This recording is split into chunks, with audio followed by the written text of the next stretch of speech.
नमस्कार दोस्तों, डॉक्टर सुहास दारवेकर। सरकार अब लॉकडाउन ओपन कर रही है और हमें अब कुछ दिनों में बाहर निकलना पड़ेगा हमारे काम धंधे के लिए। इसका कारण एक है कि हमारी देश की और हमारी भी अर्थव्यवस्था पूरी चरमरा गई है। लेकिन हम जब बाहर निकलेंगे तो मैं कुछ टिप्स देना चाहता हूँ। इसको अगर हम जीवन में उपयोग करेंगे तो हमें कोरोना से डरने की कोई ज़रूरत नहीं है। सबसे पहला टिप है प्रिवेंशन, मतलब इससे बचाव कैसे करें। अब प्रिवेंशन के बारे में सबको मालूम है कि हमको मास्क वापरना है, हाथ धोने हैं, जहाँ पे हम साबुन से हाथ नहीं धो सकते हैं वहाँ पे सैनिटाइज़र वापरना है और बहुत सारे चीज़। मैं यहाँ पे कुछ ज़रूरी बातें बताना चाहता हूँ। मैंने देखा है कि कुछ लोग जब छींकते हैं या खांसते हैं तो वो अपना मास्क हटा के छींकते हैं या खांसते हैं।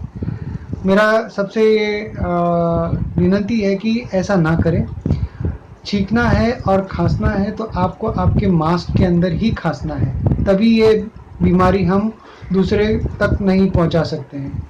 अगर आप मास्क हटा के छींकते हैं या खांसते हैं तो ये बीमारी आप फैला रहे हैं। दूसरी बात, मैंने देखा है कि इतने सरकार के कहने के बावजूद भी बहुत लोग थूकते हैं। तो थूकना ये एक बहुत बड़ा दंडनीय अपराध है, क्योंकि थूकने से ये कोरोना बहुत तेज़ी से फैल सकता है। ये हो गई हमारी प्रिवेंशन की बात है।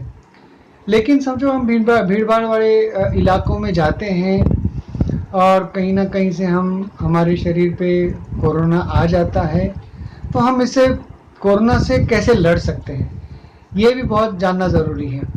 तो लड़ने के लिए हमें शारीरिक रूप से तंदुरुस्त रहने चाहिए और मानसिक रूप से भी तंदुरुस्त रहने चाहिए।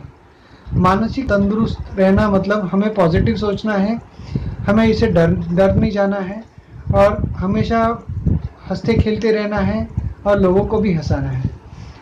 और फिज़िकल तंदुरुस्ती मतलब शारीरिक तंदुरुस्ती ये है कि हम हर दिन कम से कम 1 आध घंटा चले, भागे, साइकिलिंग करें, जो आपको जमता है वो, और शारीरिक रूप से तंदुरुस्त रहे, ताकि बाय चांस कभी ये कोरोना के विषाणु आप तक आ भी जाते हैं तो आपको वो बीमार नहीं कर सकते हैं।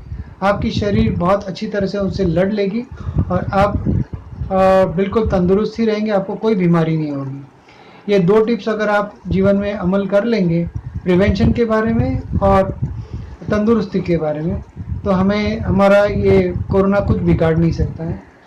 मुझे आशा है कि इस संदेश आप सबको अच्छा लगेगा और आप सब इसको अपने जीवन में प्रयोग करेंगे। Thank you.